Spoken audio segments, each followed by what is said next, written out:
as I amass a small VHS collection. Just earlier today, I had gotten in one of the most special indie movies to me, of course, is Cannibal the Musical. And I had a VHS of it for years, and I tossed it once I got a DVD player and a DVD. I remember, distinctly putting in that VHS and seeing these trauma trailers, tits right in the trailers. I was like, what the hell is all this? I got the DVD. I watched all the special features on all of them, the making ofs, and it showed that there were like live performances of it, interviews with Trey and Matt years after the fact, and the commentary. And, this is like 2002 we're talking about. I exhausted all that stuff. Then there was like a special edition that came out. I watched all that. Then I was in a performance of it. And there's a scene, it's like as the miners are about to set off for Breckenridge, in the play, there was like an ensemble of us who sang a song that I never heard in the movie.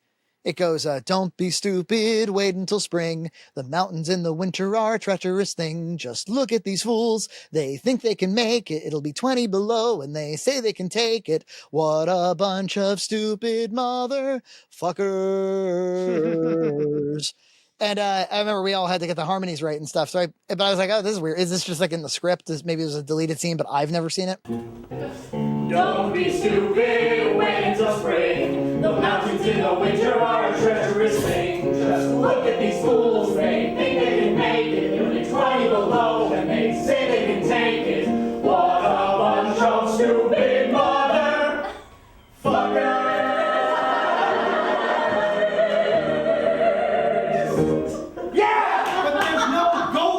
I'm sitting there watching my VHS that I got from eBay. Sure enough, that deleted scene, I've never seen it before in my life. It's in this particular release of the VHS that I have. Oh, wow. I was like, oh, look at that. But they actually don't sing the fucker part. It cuts before they do fuckers. Don't be stupid, wait until spring. The mountains in the winter are treacherous things. Just look at these fools, they think they can make it. It'll be 20 below. Take it. What a bunch of stupid mother. Like when you have a movie you've seen 1 trillion times and you can discover some brand new, it's like unearthing like a new, I don't know, like mathematical formula or something. I've been collecting like full screen versions of movies. So I've got the original Star Wars trilogy, the 2004 DVD release. I got it for like $4. Nobody wants the full screen versions because they're trash. There's something funny about it. The pan and scan, it's just ridiculous that was ever a standard or that was part of the format. Like that you would never do that nowadays. And so, yeah, it is kind of like historical and like good to archive, I guess. Yeah. So, yeah, I haven't looked on like Pirate Bay or whatever if they have 4:3 versions of the Star Wars trilogy from 2004 where Greedo and Han shoot slightly at the same time. They edited it so that Han doesn't shoot first, but Greedo doesn't either. So I got the Fellowship of the Ring also for $4. It's people can't sell these things.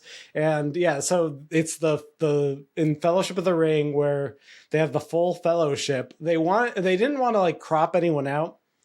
Because I remember in Ghostbusters, there's the shot of that all the Ghostbusters like going into the hotel in the beginning where they're all suited up as the Ghostbusters for the first time. And in the pan scan version, they like cut out Egon. But then I actually never saw that because I only saw the VHS version for all my life. And when I got the DVD version of Ghostbusters, all of a sudden I'm like, oh, there's Egon. He was in the shot. But what they did for the Fellowship, because they didn't want to like reveal the Fellowship and like cut out somebody, is they cropped a little bit because it's shot in the anamorphic widescreen. But then they squeezed the frame so you can see like Sam is slightly skinnier. My project I'm doing is I'm making a video, and it might already be out by the time this clip or whatever comes out. I have a Pi connected to a SCART cable that goes to a CRT television. So I'm putting all these 4:3 movies and 4:3 shows onto this Pi so I can watch them. And there's also emulators and stuff like that. That's so awesome. It's a special version of RetroArch that you put on there that outputs 240p to a CRT. So it's specialized for CRTs. It looks amazing. And I think the lag is really not even noticeable or there. So it feels like original hardware on a CRT. And so I'm like, oh, this is amazing. And you have the media player on there that also outputs 480i as well. So I loaded it up with like the 1997 anime of Berserk. And now I'm loading it up with like 4.3 versions of Star Wars, That's Lord of the awesome. Rings. And I'm fulfilling my boomer persona, like my dad who would always look at when they had the widescreen versions, there would be bars on the top and the bottom. He like, how come it doesn't fill the whole screen? And I'm feeling that. I want to fill the whole screen. And so I got these versions, and yeah, that scene in Fellowship of the Ring was just perfect. I was like, yeah, I love how fucked up this is. I love that meme that comes around during the holidays where they're like, hey, for everybody visiting grandparents or your older parents, Sony calls it True Motion. Panasonic calls it real-time video. They're like, and here's how to turn off True Motion and all this that stupid frame rate thing on TVs. Old people always have it. We were in a restaurant called Cask and Pig the other day in North Dartmouth. One of the LCD screens had like a movie from the 50s, but it had the True Motion shit playing, and it made it look like a weird Uncanny Valley, like maybe a modern movie. It made it look so strange. To not have it in like a 24 soap feet. opera that's also old.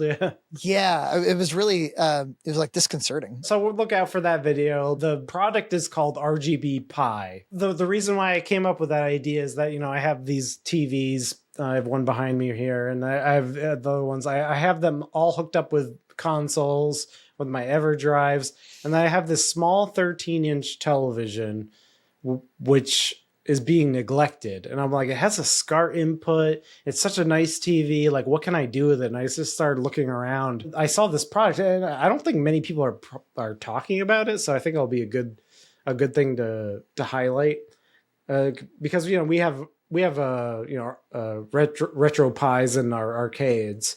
Yeah, but I've never seen really many people hook them up to CRTs.